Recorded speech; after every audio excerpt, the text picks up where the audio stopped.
चाहिँ म हस्पिटलमा छु। नानीले हस्पिटलमा ल्याएको। म हस्पिटलमा आइपुगेको छु।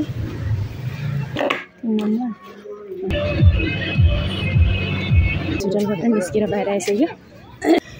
Hello everyone, welcome back to our YouTube channel. फेरि पनि स्वागत छ तपाईहरुलाई यसमा त म युट्युब च्यानलमा। आई होप तपाईहरु सच्चै हुनुहुन्छ अनि म पनि एकदम आरामै छु साथीहरु। अनि साथीहरु आज म जाँदैछु तामाघाट छोरीको लागि हस्पिटल लिएर जान लाग्यो।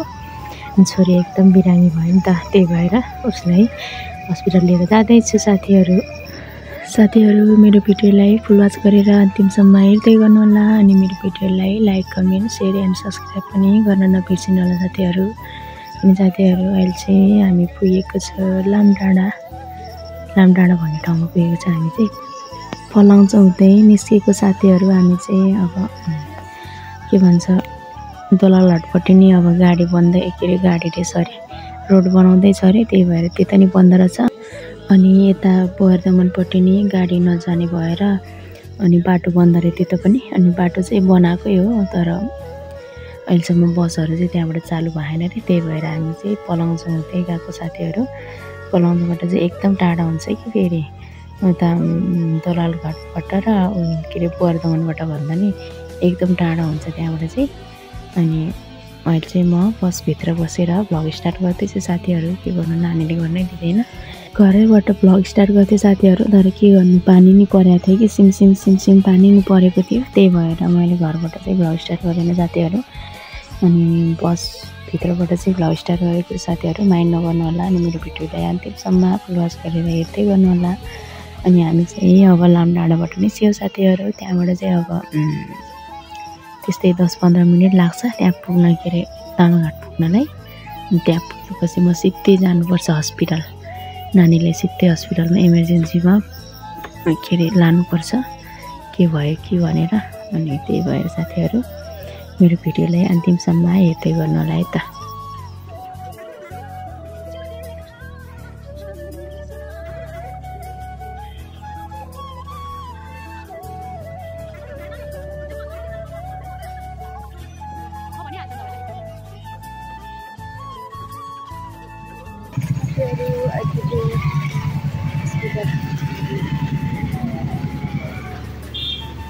चाहिँ म हस्पिटलमा आइपुगेको छु।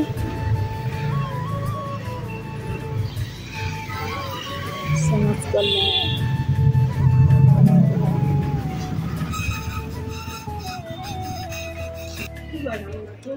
नानीको लागि ज्वरो आएको। नानीको मिक्साङ डोल्मो तामाङ।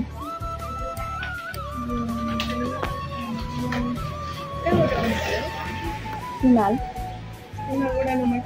2 9818 9 महिना। अब यो 11 गते 10 महिना पुरा भएर 11 महिना आउँछ।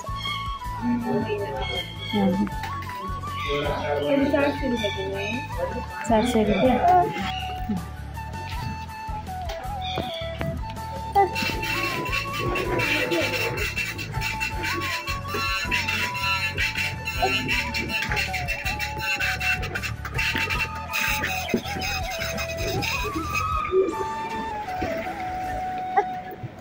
Abi, kanan aku.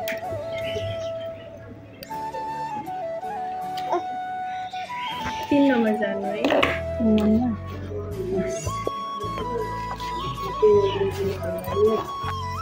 साथीहरु म चाहिँ नानीलाई जचाएर पनि अब रिपोर्ट आउन टाइम लाग्छ रे, त्यही भएर हामी चाहिँ खाजा खान आएको नानी र म।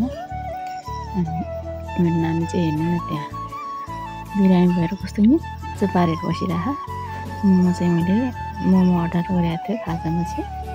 बिहानदेखि के पनि खाएको थिएन नि त, त्यही भएर खाजा अर्डर गरेको साथीहरु। हामी चाहिँ खाजा खाएर पनि आउँथ्यो अरे हस्पिटल जान लाग्यो।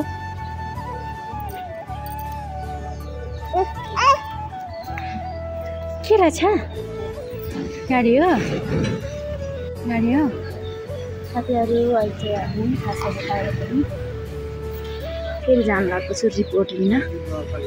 रिपोर्ट चाहिँ आएको छैन नि त, ज्वरो आएर एकदम ज्वरो आएर रिपोर्ट आएको छैन, त्यही रिपोर्ट लिन जाँदैछु।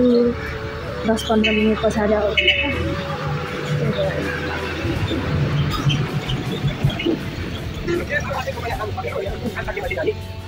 म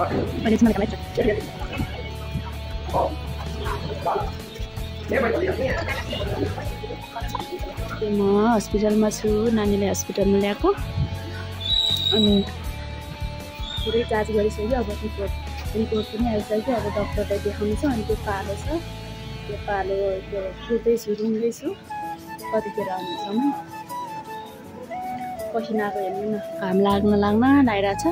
बिहान त सिमसिमे पानी परेर, बिहान यस्तो होइन साथीहरू, यस्तो होइन, गाडी फसेर रातो माटोमा फसेर चिपेर गाडी ल्याउन नसकेर बल्ल 1 घन्टा लाएर अनि बल्ल गाडी निस्केर आएको। अनि यतिखेर भयो क्या साथीहरू, नभए त त्यतिखेर त सकिसक्यो, अब घर फर्किसक्यो। त्यही पनि आज हाम्रो घरपट्टि जाने बसै आउँदैन भने हामी घरपट्टि जाने बस नै आउँदैन भने अब त माथि गाउँको बसमा जानु पर्छ। त्यसै बसमा आमाहरू पनि आउँदै हुनुहुन्छ अरे कि त्यही बसमा, अब त्यसै बसमा जाने भनेको नि छोरी। नानी रोएर यस्तो बिजो होइन, नानी रोएर एकदम बिजो भएर नानी रोएर नमानेर साथीहरू हामी चाहिँ निस्केको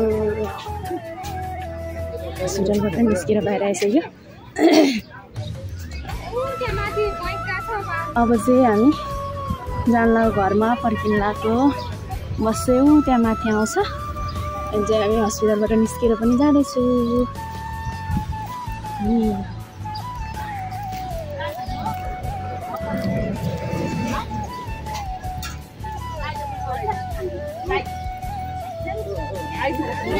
कामकाटमा छु।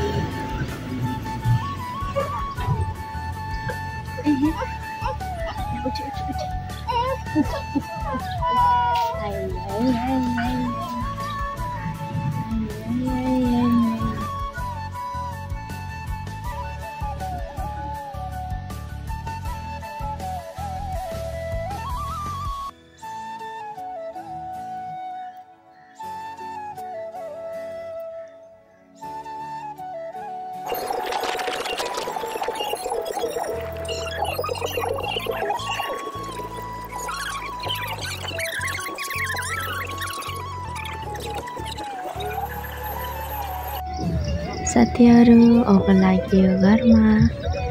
अनि चाहिँ म चाहिँ अब नानीलाई हस्पिटल लगेर पनि खाजा खाएर अब घरतिर लागेको। बस पर्खिँदा फर्किँदा वाक्कै लागिसक्यो साथीहरू। बल्ल आयो बस। अनि त्यही भएर अब चाहिँ घर जान लाग्यो साथीहरू। अनि आन्टी चाहिँ हेर्नु न मासु लिएर खायो। अनि म चाहिँ भिडियो गर्दै, नानी पनि सुतिरह ल साथीहरू। चाहिँ हाम्रो घर लाग्यो। अब एकैछिनमा भेटौँला है त।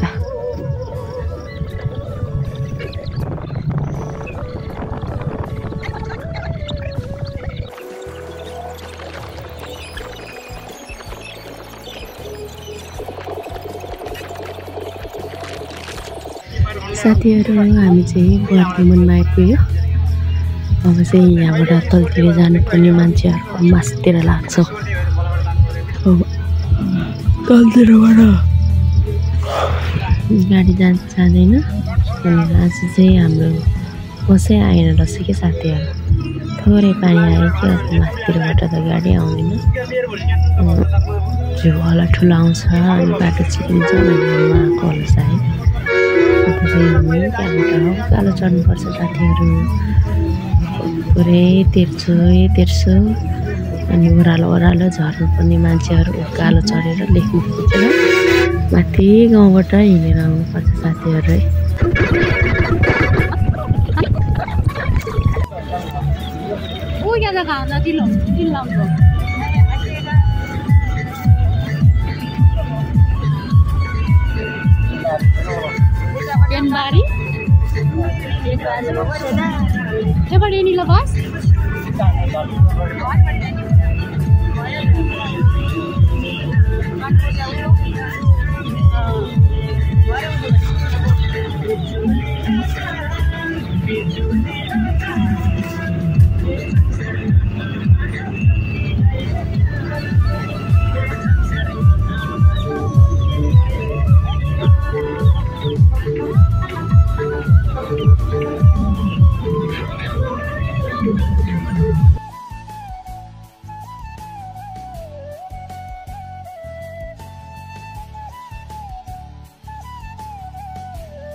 चाहिँ गाडीबाट ओर्लेर पनि अब घर लागेको। म चाहिँ गाउँमा आइपुगेँ साथीहरू। गाउँनिर त पानी परेर कस्तो मकै हेर्नु न कस्तो हरियाली देखिरहेको। हाम्रोतिर त अहिलेसम्म सुकिरहेछ भने कस्तो यार पानी पनि राम्रोसँग नपरेको। बिहान पर्यो भने मात्रै हो, नभए त पानी परेको छैन भनेको। साथीहरू मेरो भिडियो कस्तो लाग्यो अन्तिमसम्म फुलवाच गरेर हेरिदिनु होला। अनि मेरो भिडियोलाई like comment share and subscribe गर्न पनि नबिर्सिनु होला साथीहरू। अनि साथीहरू अहिले चाहिँ म गाउँमा आइपुगिसक्यो। देख्न सक्नुहुन्छ कस्तो हरियाली भइरहेको हेर्नु न। साथीहरू आजको लागि यति नै। नेक्स्ट भ्लगमा फेरि भेटौँला। यता के बाई टेक केयर।